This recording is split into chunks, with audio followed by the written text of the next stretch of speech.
Oke, Mas Dewi, kita lanjut lagi nih sama tamu yang luar biasa bener. Enggak, ini luar biasanya lebih karena juga kondisinya sebenarnya lagi nggak terlalu fit. Tetap maksa datang ke sini ya. Wah, luar biasa. Sudah janji. Wah, Iya, sudah ini itu yang paling jarang kan orang yang gitu, punya komitmen. Punya komitmen meskipun untuk meriang ya. Salah satunya adalah komitmen kerjanya nih. Wih, luar biasa. Mengingat siapa ini? Mengingat Mas Yoga. Nama aku sering manggilnya Mas Yoga. Cuma nama lengkapnya Herwindra. Agak panjang. Herwindra Yoga Prasetya, tapi ya Yoga. Yoga. Apa jenenge? Suaranya juga berat kan? Suaranya juga Bindeng, Mas. Iya, salah satu komitmen yang menarik dari Mas Yoga tuh ada dua sebenarnya. Satu karirnya. Wish. Karirnya Bos lagi ya. Udah levelnya udah tinggi sama bisa awet loh. Kagak sampean. Oh iya, kutu loncat. Mas, mampir podcastku ya. Gitu. Soalnya yang ini kutu loncat, yang ini semi-semi. Iya. Ini gimana itu Mas? Kok bisa setia beneran gitu? Wah, panjang ceritanya. kita siap panjang. Jadi emang di Campina udah 20 tahun lebih. Oh iya? Ya. Wih, luar biasa, Rek. Sebenarnya sih tahun ini kalau masuk masa kerja udah 20 tahun, usia udah 45 itu sudah bisa ngajuin pensiun sebenarnya. Iya, pensiun dini. Gitu lah. Tapi ya wah masih punya semangat. Ya pengen berkarya lagi. Oh, iya. Soalnya dunianya itu dunia yang sangat menyenangkan. Umur sudah tidak muda, tapi selalu dimudahkan dengan pekerjaan yang dekat dengan teknologi gitu-gitu. Jadinya kayak semangat baru gitu Mas. Jadi kebayangkan kalau 20 tahun di sales itu kan kayak bosen kali ya gitu. Target achieve selesai. Achieve lagi dan segala macam. Nah, ini kan 20 tahun itu ya masanya enggak, tapi rasanya enggak lama kalau dari saya itu. Enggak berasa kayak 20 tahun. 2005 itu pekerjaan pertama saya di Jakarta. Di Campina ini? Di Campina. Jakarta. Pekerjaan pertama. Terus sales. MT sales. Yeah, MT sales tapi nggak pernah ditaruh di jadi salesman. Beda kan MT sales itu kan disiksa sih kan. Iya. Disiksa. Mas jangan disiksa lah bahasanya. Dibangun. Ditindas. Dibangun jiwa korsanya. Iya. Terus macam-macam. Jadi role-nya itu kayak selalu ada yang baru gitu loh. MT terus jadi bayangin ya, anak muda jomblo dari Malang cupu itu pegang SPG nasional Mas. Wes. Aku ada ngomong kok gak enak. Langsung wes. Ada dipanggil loh. Wih, SPG. Iya. Aku ya akhirnya dari situ belajar di situ dari SPG itu terus ke account terus ke sempat di sales sebentar karena bosku pengen GT maksudnya? Enggak, supermarket. Oh. Jadi pegang SPG lagi ya. tapi tetap pegang sales tapi tetap pegang development jualannya gitu ya. Terus di trade marketing mulai pegang customer care. Oh, customer care segala. Sempat. Sampai sekarang Mas. Ngeri. Nah, customer care itu bentuk dari pertama dari telepon terus telepon SMS BB sempat langsung WhatsApp sekarang ya. sekarang. Ya, CRM lah ya. CRM. Terus habis itu ke apa itu? Markom. Sempat ke Markom tapi ada lucunya. Markom tapi pegang jualan Mas. Jadi saya tahun 2012 itu diminta untuk ngembangin home delivery. Oh iya. Itu dia. Salah satu yang dicetusin sama brandmu kan itu ya, Iya. home delivery ya. Home delivery 2012. Awalnya sudah ada dipegang teman dan segala macam, tapi kan mungkin karena belum terkoneksi dengan digital. Jadinya orang beli es krim. Saat itu dulu itu namanya es cake Mas. Ya. Cikal bakalnya delivery itu kan karena ice cake. Ice cake itu kayak model Kue es ulang krim. tahun. Iya, betul. Itu nggak dijual di supermarket karena kenapa? Karena dijual di supermarket khawatir kalau dibawa dari supermarket ke rumah rusak, momennya selesai dan segala macam. Nah itu, disitulah Habis itu home delivery dipegang, tapi di Markom tetap. Nah, Markom jalan, pegang event, pegang sosial media, pegang ya customer care tadi dan segala macam. Itu sampai tahun 2015 nggak salah ya. Terus habis itu di sini e-commerce sekarang. and CRM. E-commerce and CRM. E-commerce and CRM. Iya. Jadi yang Markomnya dilepas. Jadi aku fokus ke home delivery. Di bawahnya itu ada e-commerce dan segala macam, terus ada customer care. Macam-macam lah ya. Jadi pelayanan dari si WhatsApp, dari telepon dan segala macam, email dan segala macam, terus kemudian apa lagi? Banyak perintilan sih sebenarnya. Karena kayak saya maunya itu kayak saya seneng kalau ada extra mile di saya. Jadi aku selalu ada kerjaan tambahan gitu ya. Iya. Tapi aku nggak apa-apa, aku ambil EF dan segala macam. Akhirnya personally dan professionally saya terus tumbuh. Betul. Apalagi di usia yang sekarang sudah tidak muda lagi gitu kan. Iya. Itu Mas. Gak tertarik pindah tak? Baru mau itu saya apa ya ngalir aja. Ngalir aja. Kalau misalnya ada yang pas apanya? Pas waktunya. Segala macam, terus tapi tetap memungkinkan saya itu tumbuh dan segala macam, ya gampang. Mas, ini menarik karena ya di dunia sekarang ini jarang orang yang bisa bertahan lama ya dalam tanda kutip. Betul. Mungkin di usia kita masih banyak, tapi buat anak-anak sekarang ini kan, cepet banget gitu kan.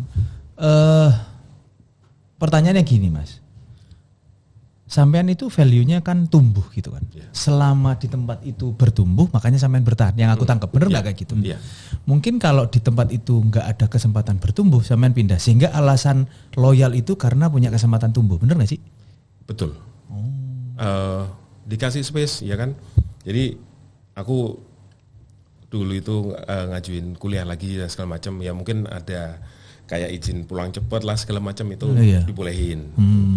Terus tahun 2014 itu ditawarin ngajar di UI Mas. Pas kepala departemennya itu ngechat saya itu lewat Facebook Messenger. Gak kenal. Halo, namanya Mbak Titut. Masih ada sekarang. Angkatan Facebook ini kita. Saya Titut. Nawarin gitu-gitu lah, terus saya tunjukin langsung bos saya pas ada depan saya. Pak, saya diundang untuk ngajar di UI, mata kuliahnya digital marketing. Gimana?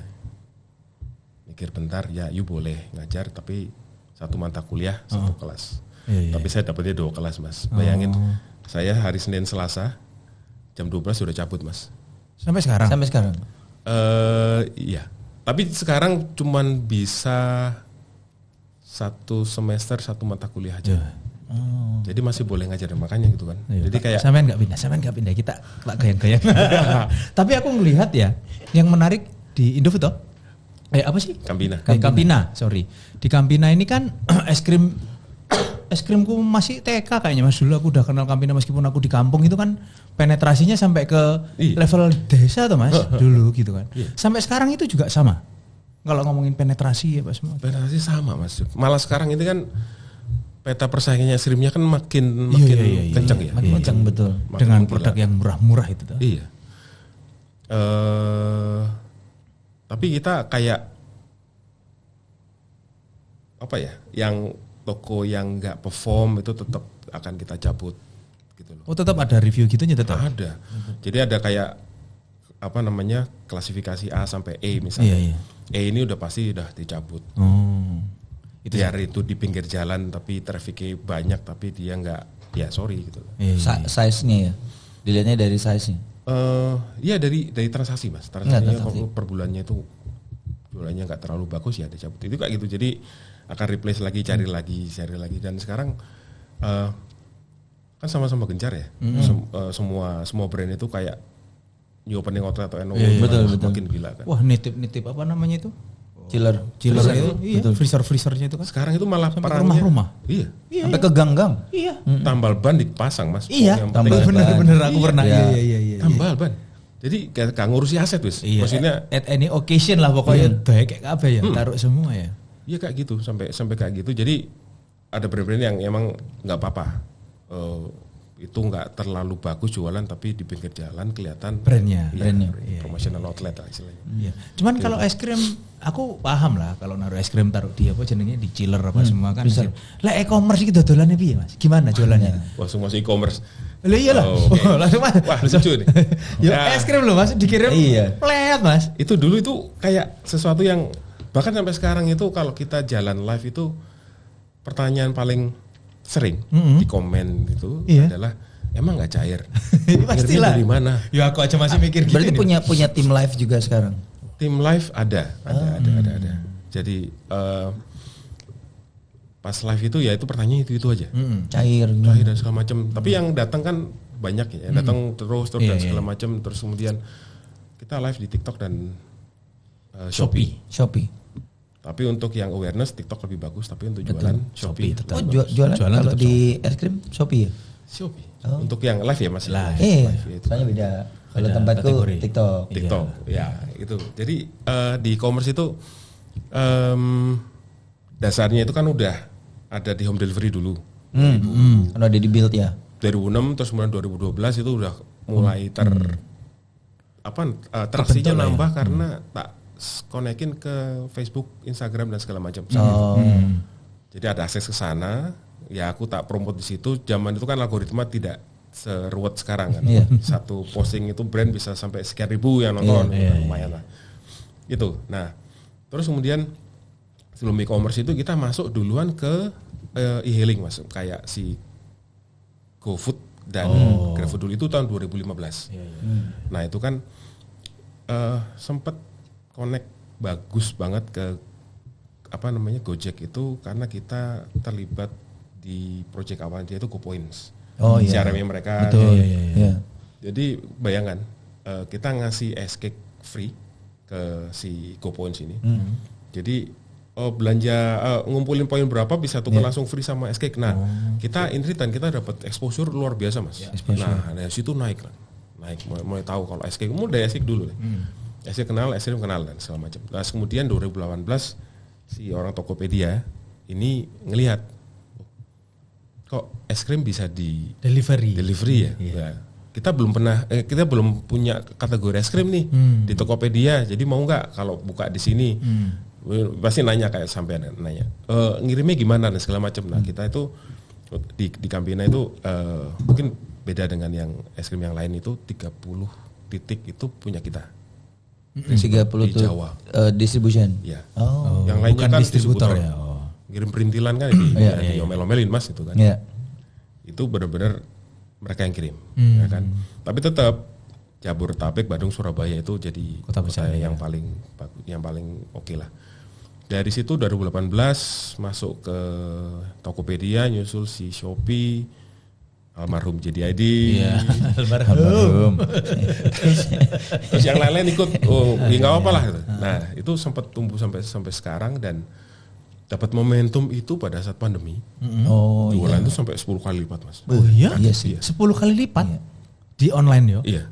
Dari biasa. Orang bingung mau ngapain. Growth-nya 1000%. Iya kan Mas. Orang bingung soalnya mau ngapain. Hoker kan tahu kan? Iya tahu. Hokernya kita yang keliling itu nggak boleh masuk ke rumah-rumah. Terus sekolah tutup, taman wisata tutup, kantor tutup dan segala macam. Nah, jadi mereka nyari apa ya yang bisa disajikan dan segala macam dan akhirnya behaviornya dari pandemi itu switching kebawa ya sampai sekarang dari occasionally orang kan beli es krim karena ada acara itu jadi stocking Mas sampai sekarang tuh jadinya stocking dan kita stocking Pak aku stocking es krim punya anak kecil soalnya iya tapi aku juga nggak banyak gitu. Dan sampai sekarang itu kita paling gede ya Mas di e-commerce itu nggak cuma e-commerce ya WhatsApp dan segala macam itu yang bulk 5 liter itu loh ngerti aku yang di stocking yang gitu stok Mas jadi stok jadi nah ditanya kan ini yang paling gede di e-commerce ini jualannya apa 5 liter 8 liter padahal itu B2B produk tuh harusnya tapi jadi B2C jadi asumsi saya yang beli itu punya kulkas 2 pintu yang Gede. Iya. Bisa buat nyimpen. Ya kalau 1 pintu habis itu space Mas. 5 liter 8 liter Mas. Wah. Kadang buat pesta dan segala macam itu kayak gitu. Dan sampai sekarang juga itu. Sampai sekarang. Yang 5 liter ini. 5 liter, 8 liter, nambah varian lagi nanti tahun depan karena akan fokus ke kayak ke Horeca dan segala macam itu difokusin lagi. Jadi menarik sih. Jadi gak usah khawatir pesen es krim online terkirimnya juga masih beku gitu, masih aman. Komitmennya kita itu soalnya karena dan nggak semua es krim punya itu infrastruktur itu, benar nggak sih? Iya. Kayaknya malah cuma Campina. Setahu gue ya. Aku nggak perhatiin sih. Kompetitor ada? Kompetitor ada. Yang pakai home delivery gitu. Oh ada, hampir semua Pak. Udah pakai sekarang. Hampir semuanya itu udah main. Pada serius dan bermain dan serius gitu loh. Ya semua merek yang ada di GT, MT segala macam itu main Mas di sini. Iya. Terus Pertamanya yang keraguannya adalah masa sih produk yang bisa didapetin di Alfamart di Indomaret itu kamu jual di Kompres itu gimana? Lain kalau misalnya kosmetik itu atau apa gitu lewat live dan tapi karena yang laku ya yang paling laku di kita bukan yang stick cup atau cones, tapi kita mulai mau ngebangun ke situ biar ketergantungannya ke yang gede-gede ini berkurang gitu loh. Karena yang itu nggak ada di supermarket. Di minimarket nggak ada. SKU-nya juga nggak ada ya di Alfamart. Nggak ada. Yang gede-gede nggak ada. Iya ada, tapi bisa dipesan di Alfagift klik Indomaret. Iya, setahu gue yang cake itu kan bisa kan. Dulu sempat malah kita bikin edisi khusus sama Indomaret Mas. Iya kan, yang Indomaret itu kan, betul. Sederhana lah, coklat strawberry coklat itulah, itu khusus buat ya Indomaret. Warna inilah rasa yang common lah. Kalau kita es krim kan itu paling vanilla gitu-gitu Mas biasanya. Strawberry. Apa challenge-nya Mas? Bikin home delivery sama e-commerce, terutama e-commerce karena ke konsumen kan ya. Tadi kan ya cair pasti gitu. Itu kan challenge-nya dari konsumen. Gimana ngatasinya, sama ada komitmen ini ya, lead time-nya gitu-gitu. Ya, jadi kalau di home delivery itu kita akan ngasih jaminan kalau sampai cair ya akan kita ganti. Full kita ganti. Jadi kalau di Jabodetabek, Bandung, Surabaya itu ketolong karena adanya dry ice. Kita cuma pakai dry ice Mas. Kita nggak cuma ngandelin dry ice dong. Kita nggak pakai yang namanya gel karena itu nggak sebagus dry ice kan. Nah, komitmennya kita itu memang itu. Jadi es krim yang keluar dari gudang harus punya kondisi yang sama pada saat diterima oleh konsumen. Nah, karena orang beli es krim itu kan produk yang emosional. Orang pesan es krim karena ngirim yang ibaratnya gini, Mas pesen buat puterannya ulang tahun, itu yang dibayangkan itu pada saat pesan itu bukan pas makan es krimnya enak dan segala enggak. Tapi pada saat es krimnya sampai momen itu, pas dibuka puternya sampean itu kayak jingkrakan seneng, pilu mata membesar, happy-nya itu yang dibayangin, yang kita bayangin Mas. Jadi jangan sampai happiness level itu jadi berkurang, turun. Jadi turun. Sampai kita itu yang packagingnya kita, box yang delivery itu kita kasih di dalam itu ada lapisan lilin Mas. Karena kan kalau ada es krim terus ada dry ice kan dingin ya. Kalau nggak ada lapisan lilin itu akan tembus keluar kan. Jadi basah. Si box pas diterima sama orangnya si pemesan, wah cair nih gitu. Jadi ada sedikit flow di happiness levelnya itu jadinya enggak keras kok, tapi di situ kan sempat ada keraguan, wah ini cair nih gitu. Itu kita. Sampean nggak apa-apa tak cerita gini nih. Nggak apa-apa. Oh aman lah ya. Aku ini kok harus tak sensor. Ini kan kayak ini kan memang kayak best practice-nya sampean gitu loh. Iya. Itu jadi ya kalau perusahaan SIM lain mau pasti sih mereka pasti udah pernah nyoba. Ya ATM lah. Nggak akan ada. Sekarang ilmu itu ATP semua orang bisa ini kok bisa nyari kok di YouTube apa banyak ilmu sekarang ini bener. Iya. Jadi nggak ada istilahnya resep rahasia sih sebenarnya saya gitu. Ibaratnya kayak kita naruh resep di misalnya yang posting di LinkedIn sama aja Mas. Itu kan resep. Iya. Yang penting kan juru masak kan tangannya ada bumbunya. bisa beda-beda sih. Iya. Ya sama kayak ceritanya Pak Abe kan waktu kemarin. Strategi. Iya. Nanti pas turun ke bawah eksekusinya podo ora. Strateginya mah boleh sama macam-macam sama. Pas ning ngisor bubar kadang. Ya karena nggak inline gitu.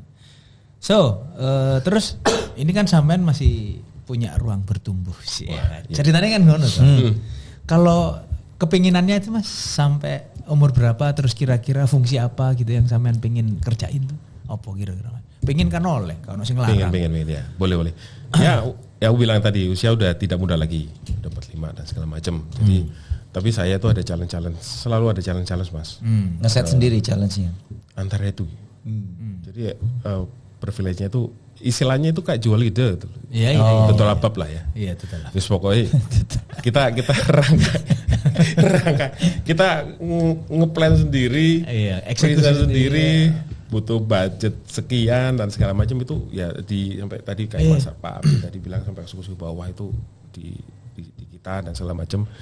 Itu yang kita lakuin dan yang ke depan ini sih kita larinya kan udah apa namanya cukup komplit ya di B2C atau di B2C ini direct to consumer dan business to consumer. Nah CRM-nya dan segala macam yang kita bangun ini itu harusnya bisa diperluas sampai ke B2B. Nah ini yang di kita belum ada. Sampean pengen ngembangin itu ya? Saya pengen mainnya di situ. Itu untuk next pertumbuhan berikutnya itu ke situ Mas. Gitu. Karena ya makanya nggak pensiun dini. Belum lah. Masih ruang bermainnya masih dikasih dikasih terus ya. Ayo mau apa lagi kayak gitu-gitulah. Kenapa jadi kepikiran buat B2B juga? Karena data itu kan mahal ya. Kita ngomongin taruh dulu dari sini dulu. E-commerce itu kan kita nggak bisa punya data 100%. Iyalah. Masking lah segala macam. Nah, makanya kita switching itu ke WhatsApp Commerce Mas. Kan ada ya WhatsApp Commerce dan itu sudah ada di WhatsApp official, jadi udah centang biru dan segala macam. Terus kita kasih chatbot flow, soon akan jadi AI. Terus kemudian itu ada katalog, ada payment gateway di situ dan segala macam. Nah, itu datanya kan punya kita semua. Nah, itu yang mau kita apa namanya kumpulkan dan olah dari situ gitu loh. Terus kemudian dari situ dari sisi B2C itu ke B2B. Nah, B2B itu kan jauh lebih gede ya challenge-nya. Itu se-Indonesia loh. Orang kan dari di es krim itu ada beberapa channel ya, modern dan non modern. Non modern dibagi jadi yang GT, terus kemudian Horeca. Mobile unit, Horeca yang keliling pakai segala macam. Itu kan tidak tersentuh dari sisi apa namanya si agennya, terus kemudian si sepedanya, hokernya dan segala macam itu belum tersentuh ya Mas. Nah itu saya punya ada pemikiran kalau ini bisa digabungkan semuanya, itu datanya segala macam, kita tahu behaviornya, patternnya kita tahu dan segala macam, kita jadi lebih tahu konsumen kita ya, arahnya consumer marketing dan segala macam. Iya. Itu udah pada ngarah ke sono semua sih memang.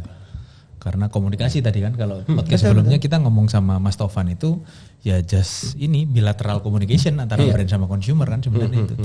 Gitu. Gitu Mas TW. Kita tertarik buat tujuan iki kenapa?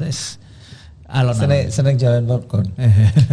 Tapi ngomongin inilah soal tadi e-commerce gitu kan ya. Kan berangkat dari 20 tahun lalu gitu kan. Dari MT, hyper super, trade marketing segala macam. Pertanyaan biasa. Apa? Kuliahmu apa Mas? Ya, untungnya nyambung Mas. Waduh, kita tepat. Kalau nyambung ini berarti teknik mesin, ngurusi kulkas. Ekonomi manajemen. Sih nyambung. Terus nyambung. S2-nya di Mercu Buana. Tak sambil kuliah sambil kerja sambil ngajar. Oh, luar biasa. Tapi saya ngajar harus S2 sih. Sampai udah S2 enak. Udah. Zaman itu sempat akan di-cut sama UI karena Mas, kapan Mas lulus? Karena wajib udah S2 sekarang. Iya, Mbak, saya baru selesai ini kok. Baru selesai apa namanya? Tesis dan segala macam. Oh, iya, aman. Kayak gitu. Ya, nyambung. Ya, ekonomi nyambung. Tapi kalau bicara ya oke lah nyambung gitu kan ya. Cuman kan ini skill setnya kan jadi menarik nih. Karena dari manajemen training, ngurusin SPG, sempat di key account, trade marketing, e-commerce. Satu benang merahnya apa sih Mas? Nih buat teman-teman yang sekarang lagi ngerintis karir di sales. Betul. Karena aku juga pas kenal sampean kan, kok tiba-tiba, aku kan kenalnya Mas Yoga ini di e-commerce. Kenalnya 2 tahun lalu lah ya, 2 tahun lalu e-commerce gitu kan, wah e-commerce gitu kan ya. Tapi pas ngobrol-ngobrol, terus tak cek LinkedIn-nya, wah dari mana-mana nih. Sementara gue masih mentok aja di sini gitu. Siapa tahu kan aku juga bisa belajar toh. Siapa tahu melok. Ya, siapa tahu melok. Jadi apa benang merahnya nih? Apa ya? Saya paling senang itu kalau ngobrol dengan yang ada kaitannya langsung dengan konsumen, Mas. Jadi kan ruang bertumbuh berikutnya saya bilang kan itu adalah ke ya tadi consumer marketing ya. Itu nanti ke arah apa namanya ya boleh bilang ke data analytics ke situ. Data analytics situ. Kalau misalnya ada rezeki dan segala macam, pengen belajar apa namanya behavioral science juga. Ya seneng sinau lah pokoknya. Belajar jadi mumpung masih mampu dan segala macam dan itu akan ngupgrade value-nya diri ya udah gitu. Nah, aku ada recall sesuatu dulu. Aku sempat bahas ini. Ternyata Mas Yoga ini tipikalnya adalah salesman yang hobi di pull. Kan ada hobi, ya bukan ada. Banyak salesman itu ada push biasanya. Yang penting sell in dan nggak banyak orang sales itu di pull karena biasanya pull orang marketing kan. Nah, aku nggak banyak juga ketemu orang yang imbang di keduanya. Nah, sebenarnya kalau di kondisi market yang sekarang yang bolak-balik kita ngomong itu kan market driven banget kan sekarang kan. Bukan yang pokoknya target ketutup is wajib lah ya wong sales kok ya caranya toko jualan banyak, tapi pull ini kan jadi hal yang nggak boleh dipinggirkan gitu loh Mas. Pull itu bukan cuma kerjaan marketing loh. Pull itu juga kerjaan orang sales loh. Gimana kalau kita ngomong pull di toko ya majangi piye, planogrami piye dan macam-macam itu kan sebenarnya part of pull gitu kan. Nah, ini menarik, nggak banyak loh Mas. Orang sales itu konsen di pull. Orang empty ini biasanya rotok mikir gitu kan di pull. Karena aku dulu di GT Mas, yang penting distributor tak push, closing targetnya piro? Tanggal 28 29 ya tak cangkrui. Ayolah bos, tambah PO kan gitu kan. Itu kan push banget gitu kan, nggak banyak gitu kan. Nah, apa sih Mas yang mendasari? Apakah memang dari awal kebentuknya senengnya ngomongin consumer, nggak tiba-tiba juga atau memang tiba-tiba gitu? MT, jadi dari MT-nya Campina itu saya di angkatanku terutama ya 2005 yang lalu itu semuanya 2005 ya kan, semua jadi sales lah segala macam. Tapi kalau aku di sales, wah aku nggak belajar banyak nih, cuman tadi kayak gitu kan. Jadi mikirnya cuman ke situ-situ aja gitu, jadi develop apa dan segala macam. Nah, sama juga dengan loyalty yang ngomongin Mas Taufan ya. Kalau cuman push itu gampang, maksudnya kayak ngasih diskon, tapi sampai kapan? Ya kan? Pasti ada jenuhnya. Tapi kalau ada main di loyalty, itu kan istilahnya kita ngasih sesuatunya itu di belakang. Bisa setelah dia itu perform, diukur. Sampai berapa lama ya kan dan segala macam. Nah itu baru dikasih kasih apa di tiring lah segala macam. Jadi itu akan lebih menarik. Itu mungkin akan dilakukan di B2C dulu, yang B2C dulu ke konsumen langsung. Tapi nextnya itu tadi Mas ke B2B. Jadi itu yang ya bisa diukur lah semuanya. Gitu. Berarti yang mendasari sampean ke pull itu karena memang ada ketertarikan untuk mikir consumer gitu ya. Cuma nggak banyak Mas orang sales, yang penting dodolan kok. Loh. Iya. Ada sampai di posisi yang tertinggi pun, aku kan juga beberapa kali inilah ya ketemu sama orang gitu ya. Di posisi tertinggi dia memang push banget dan di perusahaan tetap butuh orang kayak gitu tuh ada. Itu kan buat yang daily kan. Kalau yang ngomongin pull ini kan kayak yang agak long tengah panjang gitu kan. Sebenarnya gitu. Gitu sih. Dari sisi ini mungkin juga bisa dilihat dari sisi red ocean, blue ocean. Kalau orang sales pasti gitu kan. Tapi kalau dari sisi blue ocean, saya akan kerjain apa yang tidak banyak orang lain kerjakan, di mana saya akan dapat keunikan tersendiri. Ada competitive advantage, orang lain nggak bisa lakuin. Dan akhirnya masa kita di perusahaan itu bisa lebih lama Mas. Ya kan kepakainya itu loh, karena sindir sampean. Beda mikirnya soalnya. Soalnya kan teknologi ya, ngomongin teknologi itu hukuman terus dan segala macam. Jadi satu lagi performance marketing dan segala macam itu jadi satu hal yang ditekunin sekarang. Ya, sekarang performance marketing betul. Iya. Data dan segala macam itu Mas. Ya jadi buat teman-teman nih yang baru memulai karir biar bisa jadi bos kayak Mas Yoga. Jadi ya extra mile lah kerjanya. Iya. Gitu ya. Ojo mong kuit yang dikerjain gitu toh. Jangan 9 to 5. Iya, jangan itu ya. Tapi 5 to 9. Waduh, ai koro. Jadi 5 subuh pulang jam 9. Iya. Ya gitulah. Jadi menarik memang sih kalau ada orang sales. Aku selalu beberapa kali ketemu orang sales yang ngomongin pool sih. Jarang kan Mas? Jarang banget. Gitu. Jarang. Kadang-kadang dipaksa ngomongin pool juga mumet malah orang nggak mudeng-mudeng malah. Kan beda interest lah. Beda dunia gitu. Makanya beruntung nih Campina punya orang sales mikir pool sih. 20 tahun di Campina. Peres. Tapi ngomong-ngomong 20 tahun gitu kan ya dengan journey gitu. Kan gonta-ganti bosnya nih, manajemen, atasan, manajemen gitu. Gimana? Ada perubahan, adaptasi lagi, masih match dengan tadi ya value-nya Mas Yoga yang belajar belajar kayak gitu. Iya, kayak gitu Mas. Jadi sampai atasan saya itu Pak Haji Anjono namanya itu. Sekarang beliau itu Sales and Marketing Director di Campina. Ikut beliau itu sejak beliau itu National Sales and Marketing Manager. Nah, itulah. Dari tahun 2005 sampai ya kebanyakan saya langsung report ke beliau. Jadi diputer-puter, anak emas. Diputer-puter dan emas juga enggak. 20 tahun ternyata anak emas. Enggak. Anak emas itu lo Mas. Anak emas. Iya, rasa keju karo ayam bawang saya. Seumuran dhewe. Itulah Mas. Itu beliau itu yang ya tadi ngasih saya kesempatan buat mengajar, diperbolehkan dan segala macam, meskipun sebenarnya itu kayak satu hal yang alternatif juga ya. Kamu kerja di tempat lain, tapi di situ kan dari saya ngajar itu kan, ya apalagi saya ketemu anak-anak UI yang kayak gitu kritisnya segala macam, saya kan harus upgrade terus ya, belajar terus. Akhirnya apa yang saya pelajari buat anak-anak ini saya juga apply ke pekerjaan, dan akhirnya di situ vice versa ya, dapat e-commerce-nya saya jadi tahu dan segala macam. Terus digital, waktu itu kan pegang digital marketing, saya di UI itu ada digital marketing, IMC, terus IMC apa Mas?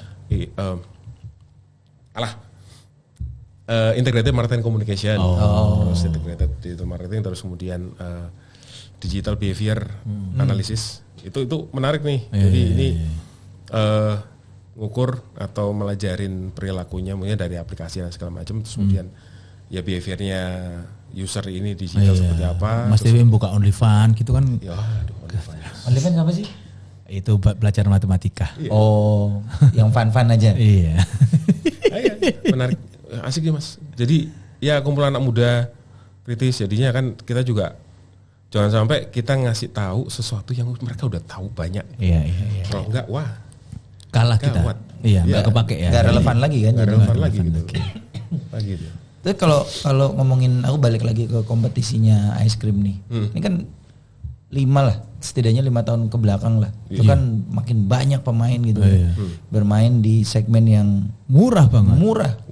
Bukan affordable itu. Murah. 2.000. Oh, no sing 1.000 bukan. 1.000 ada. 1.000 ada yang 1.000. Ada. Untungnya gimana nggak tahu. Gimana tuh ngelihat satu kompetisinya, kedua Campina sendiri sebagai yang pemain lama itu kan kadang-kadang ada yang berusaha untuk kita main juga nih di segmen itu gitu, sehingga entah bikin produk baru yang main di sana juga atau apapun gitu. Walaupun ada salah satu brand juga yang dulu sempat ikut-ikutan terjun di low segmen gitu kan, Ambiar juga gitu kan. Iya. Betul kan? Ada, sampai tutup ininya kan, pabriknya gitu kan. Aku gak mengikuti. Harus ngikutin dong. Iya. Ngobrol makanya, temenan. Itu gimana tuh ngelihat kompetisi sekarang, dan apa ya?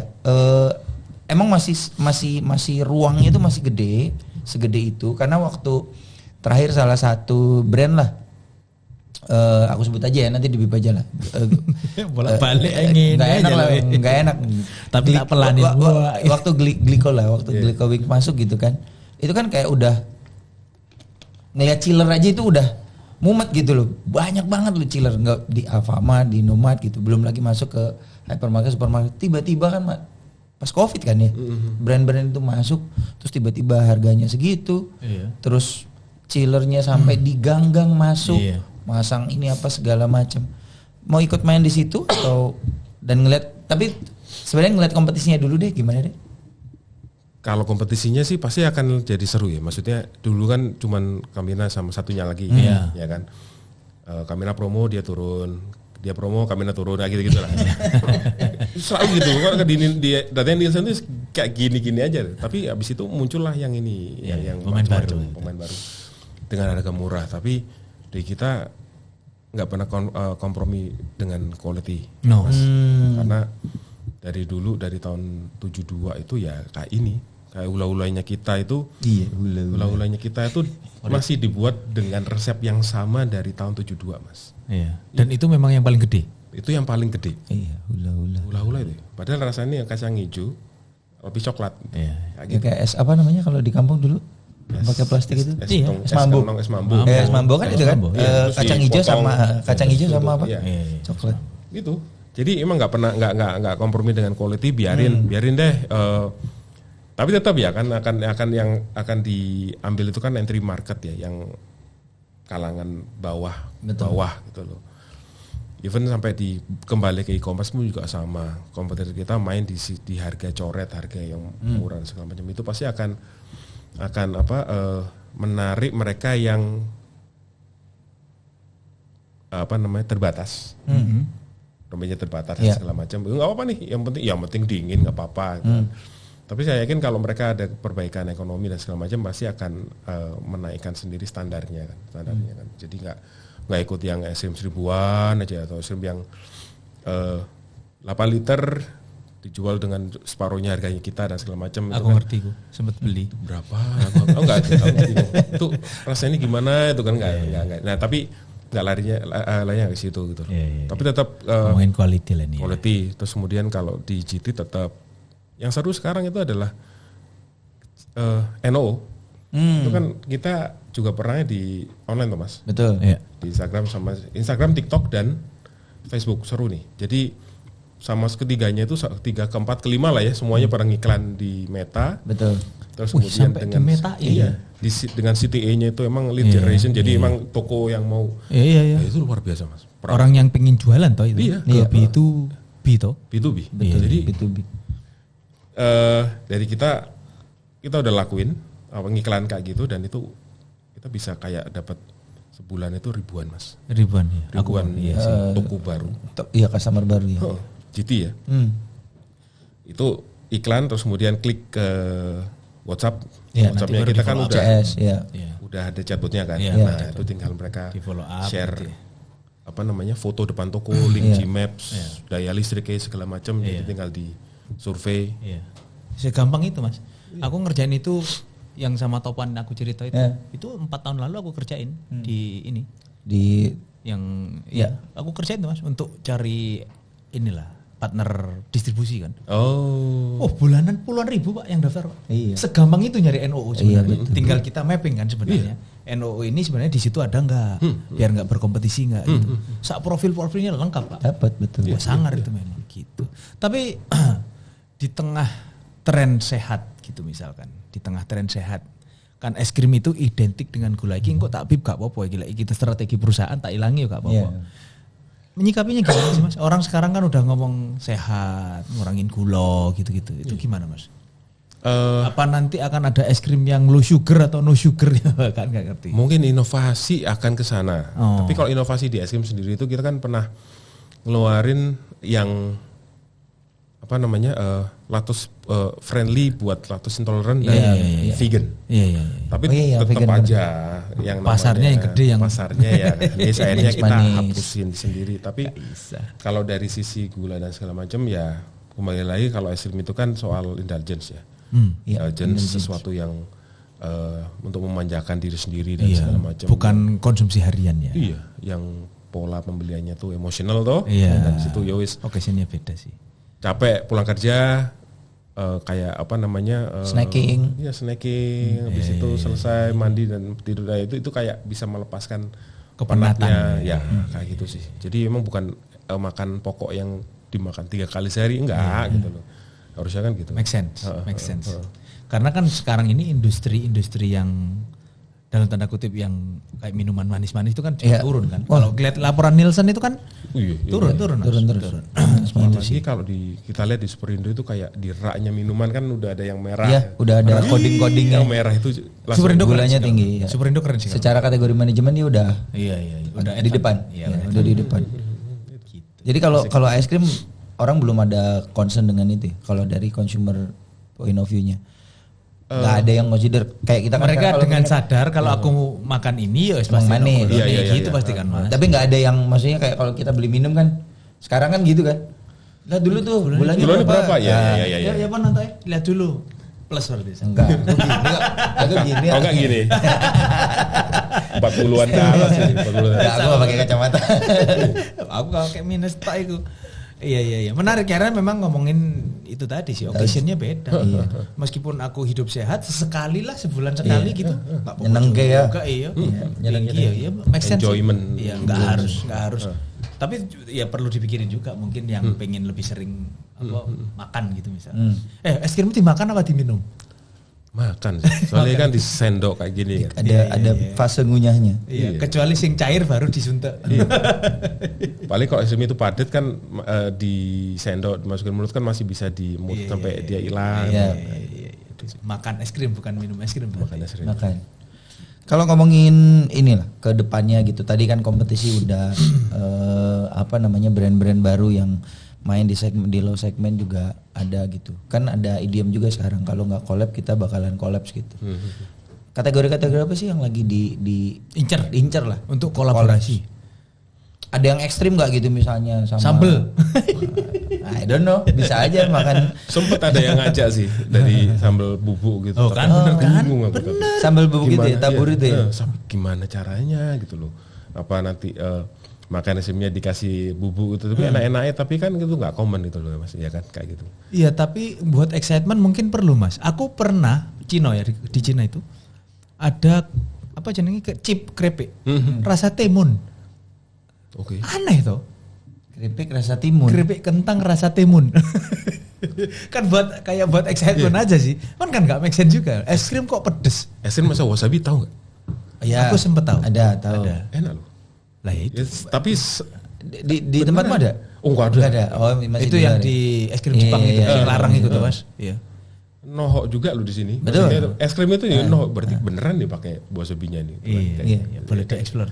Iya. Paling enggak orang penasaran kan. Es krim pedes siapa ya maksudnya? Ya paling ya kalau sama saudara tua atau saudara tua company itu kan ya. Ultra Jaya. Iya. Terakhir itu ada kayak bikin es krim yang co-creation namanya Black Moon, Concerto Black Moon. Jadi es krim itu hitam Mas. Hitam, cone-nya hitam, sleeve-nya hitam segala macam, terus ada kayak saus raspberry-nya segala macam. Nah itu yang ada logonya sapinya Ultra Jaya di situ. Tapi tetap ya susunya bukan dari Ultra Jaya, tapi tetap as a brand jadi kayak collab gitu. Dua brand ini. Snack bisa sebenarnya. Ya lagi enjoyment ya. Iyalah kan ini bukan konsumsi hari-hari. Iya, bukan konsumsi sih aneh-aneh. Yang lucu-lucu gitu Iya. Yang lucu-lucu. Sambel. Hah? Iya tapi menarik loh itu. Kayak dicolek sambel gitu es krim. Nasi pakai es krim. Malah juga malah ngaco meneh sampean. Kayak bukannya anak-anak sekarang justru ini ya, kayak gitu ya, ekstrim ya. Kalau tren lama itu kan kayak makan kentang goreng french fries itu dicolokin es krim kan? Iya. Ada di TikTok aku sempat lihat itu. Terus digoreng kayak es gitu tenggorokan disiksa iki pikir. Tapi enak-enak aja. Ya enak-enak aja. Tapi belum bakal dijadiin sebagai salah satu. Iya kayak collab gitu. Collab belum. Belum sih. Organik aja gitu ya. Organik. Ya, jadi even di Captive juga di sosial media juga enggak. Berarti kalau distribusi direct semua ya Mas? Mostly direct itu kayak gimana Mas? Ya enggak pakai distributor. Di luar Pulau Jawa kita pakai distributor Mas. Jawa pakai Jawa sendiri. adalah kunci. Oh, bentar. Itu kan benar.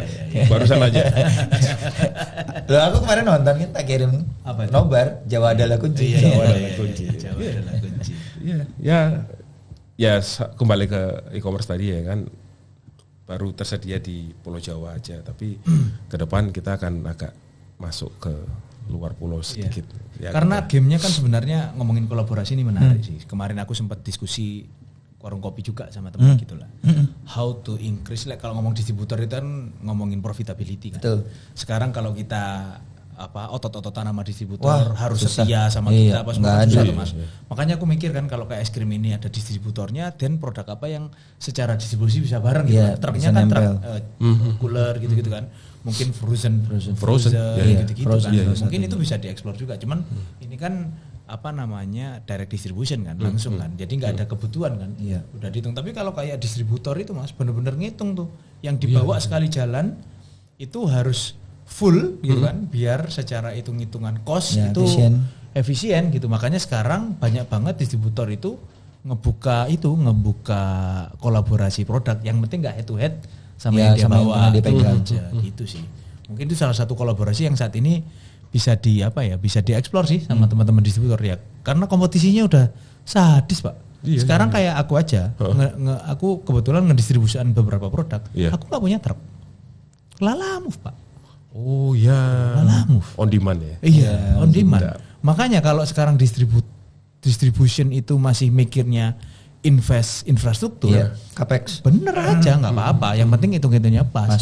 Coba aja hitung sama on demand. Kan sekarang ada third party logistik juga. Misalkan yang kita nggak harus invest, itu kan jadi menarik.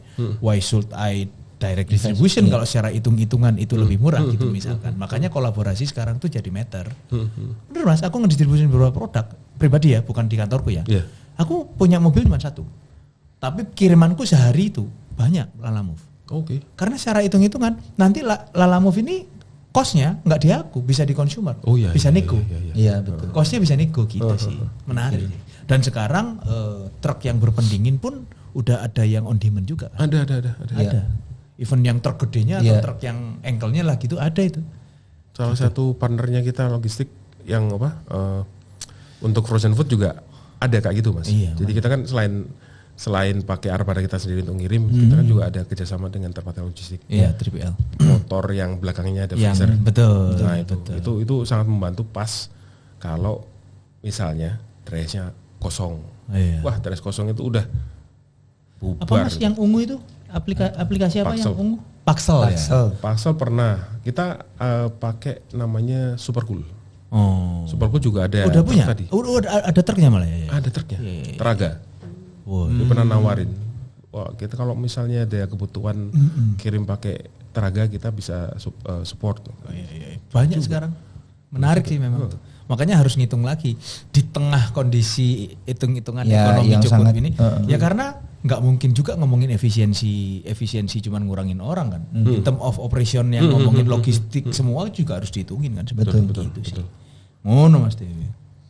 Gitu. Pantesan 20 tahun happy. Soalnya es krim, kan ada istilahnya tuh. Apa? Yang itu. Apa? Kalau apa namanya? Kalau mau jadi kalau mau bikin happy orang doang, selling aja es krim, jualan es krim aja. Makanya beliau bisa happy 20 tahun. Iya. Soalnya beda Mas, kalau misalnya kita kerja di air. Mas kerja di mana ya? Ponakan nanya itu kan. Kerja di sini gitu kan. Wah, jualan air. Tapi begitu ngomong, "Om kerja di mana, Om?" Di pabrik es krim. Lihat ada ininya ya. Enak dong. Happiness bisa ya. makan happiness. Wah, anakmu nggak happy. Ayo kerja di mana? Happy lah. Happy lah. Lahirnya yang bayarin ini ya. Anyway, ada lagi Mas Dewi? Kira-kira kalau masih buat banyak pertanyaan kayaknya. Iya, tapi nanti ngeliat waktu juga kan. Kameranya udah dikipas-kipasin juga dari tadi. Panas ya. Aku ngeliatin dari tadi juga sama gitu. Kalau ngomongin inilah buat teman-teman ini kan juga podcastnya tuh kita pengennya kan audiensnya buat teman-teman sales gitu kan ya, ngomongin FMCG, ngomongin karir, ngomongin skill set gitu. Kira-kira kalau buat teman-teman kan yang baru-baru lulus 1, 2 tahun, 3 tahun kebelakang baru lulus, mungkin mereka ngelihatnya e-commerce itu jadi sesuatu yang promising buat karir mereka. Kira-kira 3 skill set apa sih yang harus mereka punya? Apa ya? Resilience mungkin ya. Maksudnya resilience. Anak muda itu pasti akan di challenge macam-macam. Bisa-bisa. Ya kan, kayak tadi MT kan manusia tabah. Sikso segala macam. Kita baru ketemu itu manusia tabah. MT manusia tabah. Resilience lah. Yang penting apalagi Gen Z itu kan kayak model dikasih challenge dikit itu udah bingung segala macam. Di tempatmu ada Gen Z juga? Oh banyak. Ngadepin situasi gitu juga? Oh iya. Jadi udah kayak goyang segala macam kalau pas dapet challenge yang baru gitu loh. Resilience. Terus kemudian open mind tetap, karena ini mahal open mind itu, karena kalau nggak open mind itu kayak ya wis kayak searah aja terus taunya cuman itu terus kemudian larinya kalau bisa Mas Wili bilang itu ke apa namanya extra mile tadi. Ya tugasku itu A sampai C, tapi nggak apa-apa kalau aku tuh mau ngambil kerjaan D sampai E dan segala macam. Terus akhirnya ini bisa jadi added value di karirnya dia. Setuju. Iya kan. C susah tapi itu sekarang. Iya. Jarang nemuin. Iya. Mungkin di generasi sekarang agak susah kan gitu. Tapi yang generasi yang kita itu masih dilakuin. Tadi resilience, kemudian apa namanya open mind. Kemudian apa ya? Dipaksa telu sih, makanya mikir wong. Iya. Banyak soalnya. Tiga. Terus apa ya? Resilient ini terus passion, learning, space. Selalu nyari jangan berhenti belajar maksudnya. Karena the day we stop learning, the day we stop living. Kayak gitu. Abot iki. Iya kan? Mate lah. Buat penutup aja. Iya kan? The day we stop learning. It's the the day we stop living. Oh, cocok penutupannya. luar biasa. Thank you Mas Yoga. Ya. Semoga ketemunya kita on top lah. On top sama-sama. Mudah-mudahan sama-sama on top. Iya, kita doanya kan selalu. Yang jelas. Iya. Sales yang happy ya, sales yang jualan Es krim. Thank you Mas. Thank you Mas.